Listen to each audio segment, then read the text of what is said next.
My father froze at the airport when a man in a Navy suit handed him a thick envelope with my name printed across it.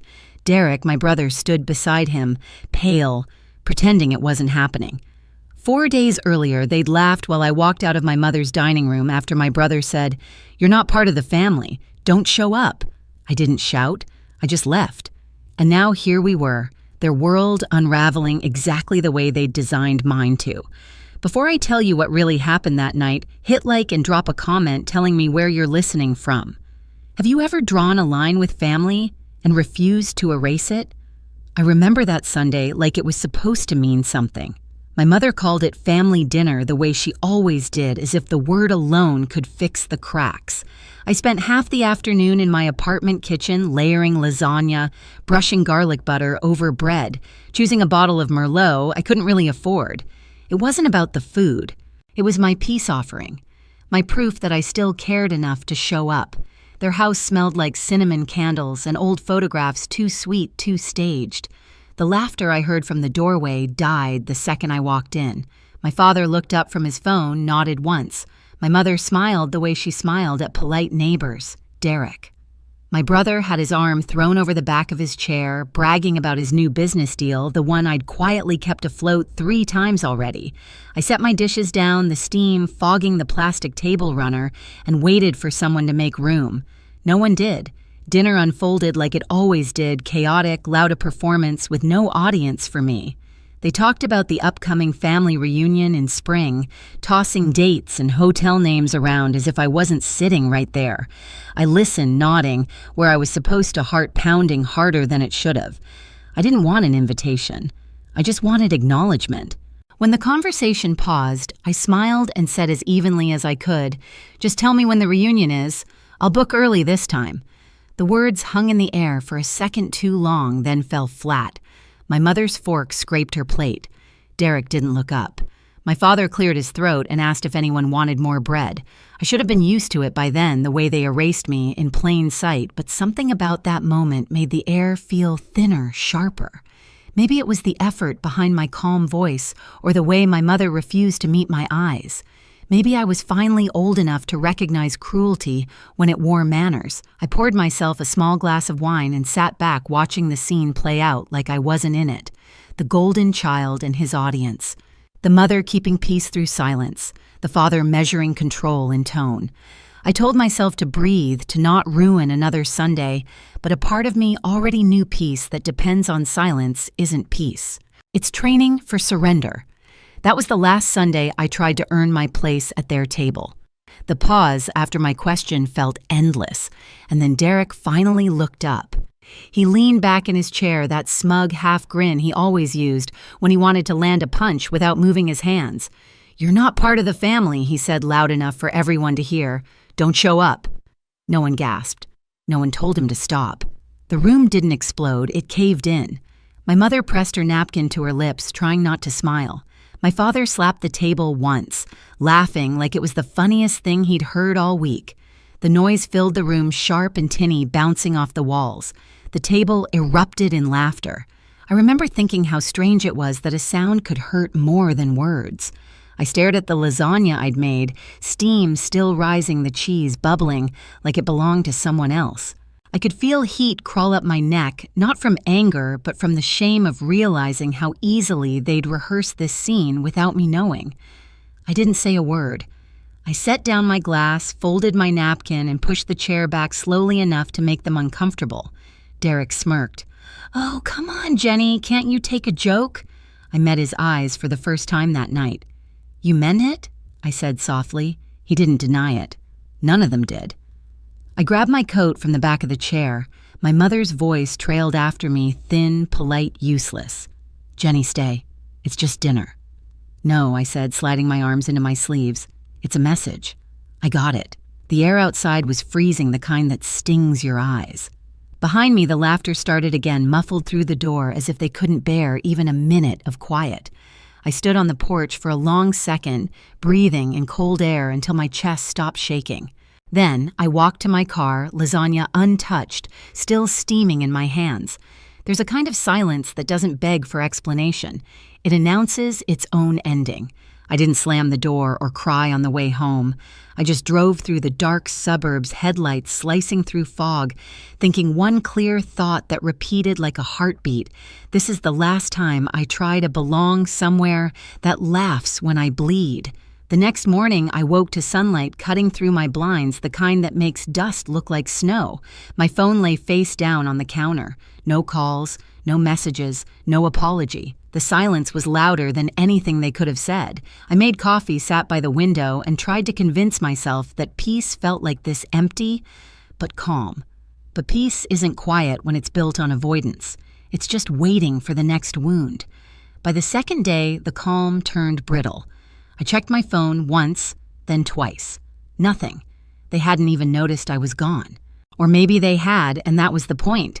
On the third night, I left my phone in another room and told myself I was done caring. On the fourth day, my phone finally buzzed. I stared at the screen for a long second before opening the message. Derek, hey. Weird question, did your bank block the transfer? The loan payment didn't go through. No greeting, no sorry, no mention of the dinner, just business straight to the wallet. I read it twice. My thumb hovered over the keyboard, then typed 4 words that felt like they'd been waiting years to exist. Me, not family, not funded. Then I blocked his number. I thought my hands would shake, but they didn't. Instead, a strange calm spread through me, the kind that comes right before a storm, except this time, the storm wasn't mine to weather. An hour later, another text appeared, this time from my father. I didn't open it. I just flipped the phone over and let it buzz against the table until it stopped. The only sound left was the low hum of the refrigerator, steady and uncaring. That night, I sat on the floor surrounded by old bank statements, receipts, transfer records. Years of emergencies that always had Derek's name attached. The amounts blurred together, 200 here, 500 there, 1,000, when his business almost failed. My stomach turned. The pattern was clear. My generosity had become their safety net and their weapon. I pulled a yellow highlighter across each transaction, watching the paper glow under the lamp. Every mark was a bruise proof of how long I'd been funding their comfort at the expense of my sanity. When I was done, I stacked the papers neatly and whispered to no one. That's over now. Outside, rain started to fall against the glass. For once, it didn't sound lonely. The next day, my phone stayed quiet. No calls, no laughter, no Derek.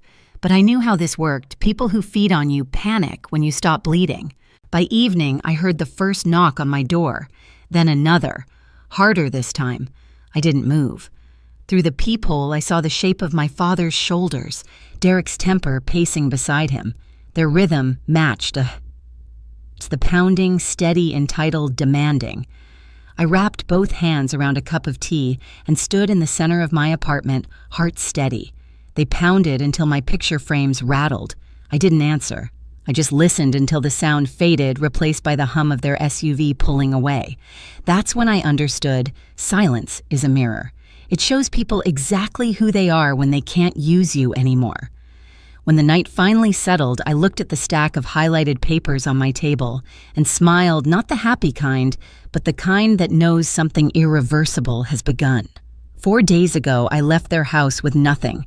Tonight I had something better, boundaries that couldn't be refunded. 3 days later, the envelope showed up at my door. Plain white, my name scrawled in my father's careful handwriting. Inside, $400 in 20s. No note, just cash, a guilt payment, a hush fee. I stared at it for a long time, then slid it under the table and let it sit there until sunset. When the light turned orange, I picked it up and dropped it in the trash.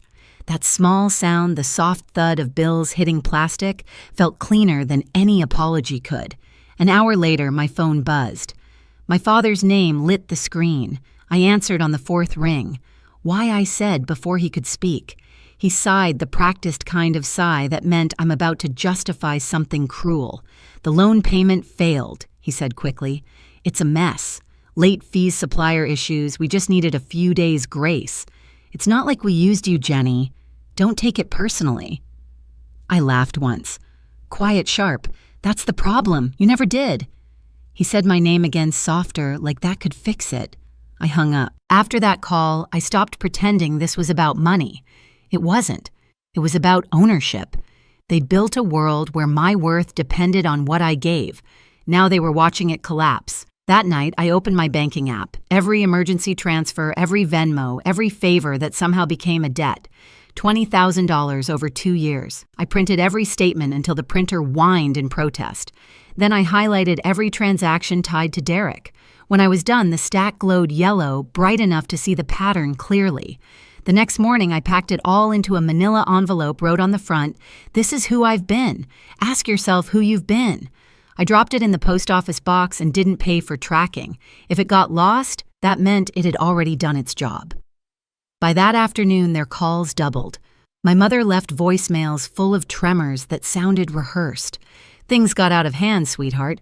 Come for lunch, we'll talk." Then another at midnight, "Family gets through things, Jenny. Derek's under so much pressure. 4 mentions of family in 1 minute, like a spell." On the 5th day, an email came. Subject: repayment plan. It was a spreadsheet, color-coded, ridiculous. Derek listed amounts he might start paying back next year. At the bottom, he wrote, "Let's move past this. We're family, right?" I stared at the word family until it blurred. That's when the call came from a number I didn't know. "Miss William," a calm male voice. "Thomas Reed Greenlight Legal. We're confirming your co-signature on a $10,000 business loan for Derek William." My pulse stopped. "Excuse me, it appears your signature's on the document," he said. "We're verifying before processing. I never signed anything." A pause. "We've noticed inconsistencies. You won't be held liable. We'll be in touch." When the call ended, I just sat there staring at the wall. My hands trembled not from fear, but from clarity. They hadn't just taken my money, they'd taken my name. I called a lawyer I knew from work, Ms. Parson. Her voice was steady sharp. "This isn't misunderstanding," she said. "It's identity fraud. Stay calm. Document everything. We'll handle it quietly." That word quietly made sense. People like them thrived on chaos. Silence was how you beat them. So I documented everything. Every voicemail, every forged bill, every payment I'd made in good faith. I labeled the folder paper cuts, small wounds that finally bled the truth.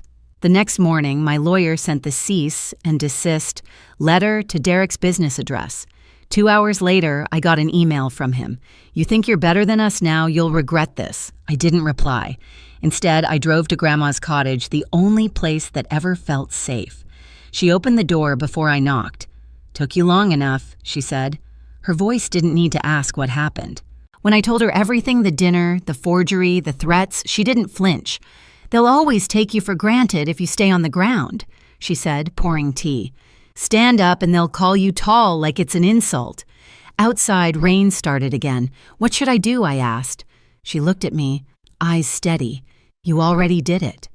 2 weeks later, my father and Derek stood in the middle of the airport, their perfect world unraveling, when a man in a Navy suit handed them a thick envelope.